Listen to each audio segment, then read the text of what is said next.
मुअज़्ज़ज़ ख़वातीन व हज़रात, अंग्रेज़ों के ख़िलाफ़ हम बहुत सी बातें करते हैं, लेकिन अंग्रेज़ बहुत सी चीज़ें लेके आया। अंग्रेज़ बर सग़ीर में वक्त लेके आया, ये घड़ियाँ लेके आया। उनके आने से पहले सब कॉन्टिनेंट में घड़ियों का कोई रवाज नहीं था, वक्त का कोई कॉन्सेप्ट नहीं था। वो आया, उसने लोगों को बताया काम जो हैं वो वक्त के मुताबिक करने चाहिए। बड़े बड़े शहरों में उन्होंने घंटाघर लगाए, जैसे अब फैसलाबाद का घंटाघर बड़ा मशहूर है, इस तरह बड़े और शहरों में भी उन्होंने घंटाघर लगाए। वक्त, डिसिप्लिन ये लेके आए, अंग्रेज़ लेके आए। अंग्रेज़ एक और चीज़ भी लेके आए, अंग्रेज़ नहरी निज़ाम लेके आए, दुनिया का सबसे बड़ा नहरी निज़ाम लेके आए।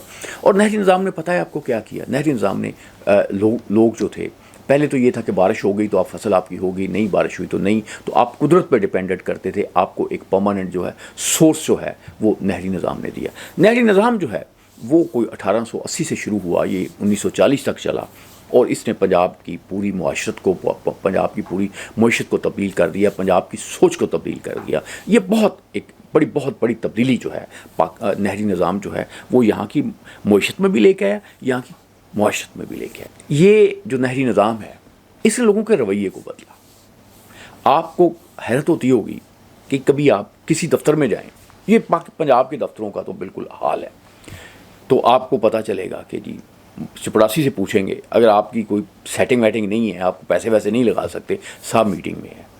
ये दफ्तरों में आम होता है कि मीटिंग में है। ये साहब मीटिंग में क्या करते हैं? साहब मीटिंग में क्यों रहते हैं? क्यों बैठे रहते हैं मीटिंग में? ये क्या मीटिंग क्यों चलती है? मीटिंग का कल्चर हमारे यहाँ क्यों है? देखें, अमेरिका में, बरतानिया में जो दफातर हैं, बहुत से दफातर हैं यहाँ बैठने की मेज़ ही नहीं है। ख़ासतौर पे जो बिज़नेस हाउसेज़ हैं उसमें तो वो बैठने की जगह ही नहीं होती। ये जो स्टोर हैं बड़े, तो वो ये हमारे यहाँ मेज़ होती है, कुर्सी होती है, एक मामला होता है। ये ऐसे क्यों है?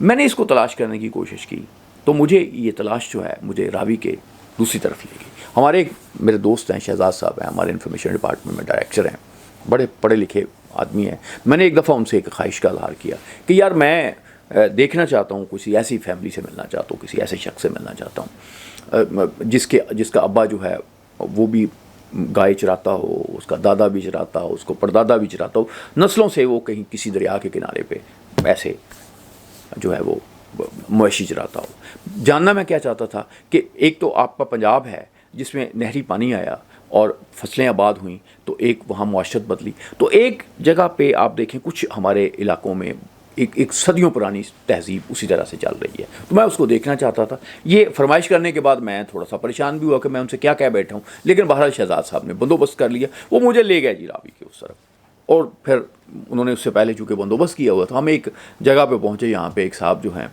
वो उन्होंने पैड़ी सी चादर बिछाई हुई थी और उस पर ईंट रखी हुई थी और उस पर सोए हुए थे।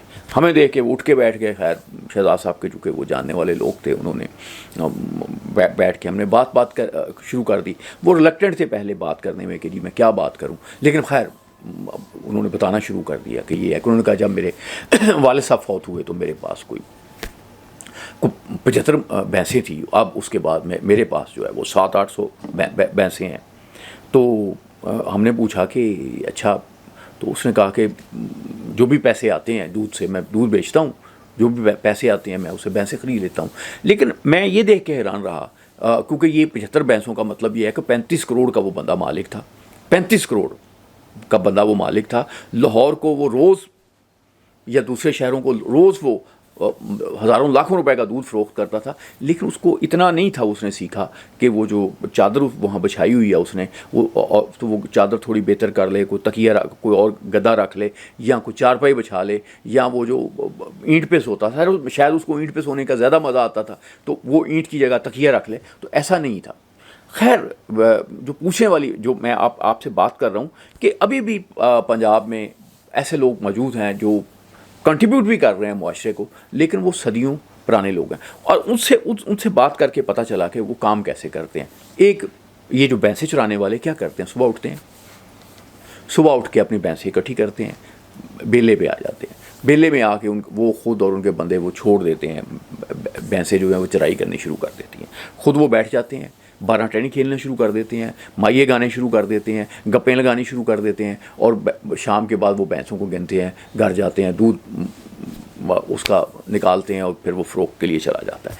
मैंने देखा कि जो हमारे सरकारी दफातर हैं उसमें जब बाबू जो हैं वो मीटिंग में होते हैं तो मीटिंग में नहीं होते, वो यही एक जो उनका एक हमारे आ रहा है ना ट्रेडिशन आ रही है, वो उसी को फॉलो कर रहे होते हैं। वो क्या कर रहे हैं, जाते हैं कुछ फाइलें शाइलें निकालते हैं, जैसे वो डंगर अपने जो देखता है, उसके बाद वो वहाँ पर पहुँचते हैं, डंगर छोड़ देते हैं, इसी तरह से ये अपनी फाइलें वाइलें लोगों को सुपुर्द करते हैं। उसके बाद ये बैठ जाते हैं, जैसे वो दोस्तों को बुलाते हैं ये भी अपने दोस्तों को इकट्ठे करते हैं। उसके बाद वहाँ पे गुफ्तगू शुरू हो जाती है। अब माइये तो नहीं गाते, पॉलिटिक्स होती है, अब चाय पी जाती है, गप्पें लगाई जाती हैं। एक्चुअली वही पैटर्न ऑफ लाइफ जो है, जो हमारे सदियों पहले हमारे जो दरिया हैं उनके किनारों पे था और अब भी है, वो हमारे अब दफातर में चला गया है। और ज़ाहिर है इसके बाद आप इस पैटर्न के साथ अगर आप दुनिया में तरक्की करना चाहोगे तो ऐसे तरक्की नहीं कर सकता। अब आप किसी से भी कहें कि मैंने आपसे मिलना है, वो कहता जी हमारे दफ्तर आ जाओ, वहाँ बात होगी, गप चल रही है। लेकिन कभी भी ऐसे नहीं होता कि आप किसी अंग्रेज़ के दफ्तर में चले जाएं, किसी अमरीकी के दफ्तर में चले जाएं, वहाँ आपको चाय मिले, ऐसा कोई कॉन्सेप्ट नहीं है। वो अगर चाय का भी कोई तरीका है कि वो थोड़ा बहुत आपको 5-10 मिनट में आपको फारिग करेंगे, आप काम करते हैं, वहाँ दफ्तरों में आप काम करने के लिए जाते हैं। लेकिन हमारे यहाँ जो दफ्तरों में लोग जाते हैं वो काम करने नहीं जाते, वो चुदराहट करने के लिए जाते हैं। वो तो ऐसे जाते हैं जैसे उन्होंने भैंसें छोड़ी हुई हैं और वो बैठे हुए माइये सुन रहे हैं और बायां खेल रहे हैं। और एक बात तो ये है। दूसरी बात एक मैंने इंडियन फिल्म में सुनी थी कि उन्होंने कहा कि बदकिस्मती ये है कि हमारे यहाँ जो सरकारी लोग हैं वो दफ्तर आने की तनख्वाह लेते हैं, काम करने की रिश्वत लेते हैं। बहरहाल ये हमारा कल्चर है।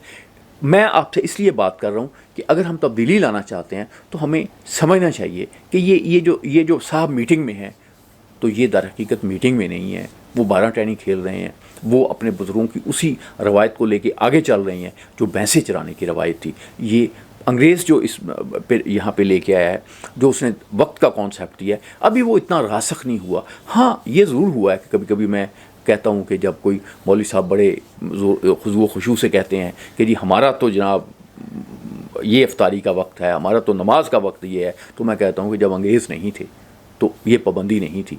ये अंग्रेज़ों की घड़ी ने हमें कैसे कैसे स्यापे में डाल दिया। अल्लाह आपका हामी नाज़िर।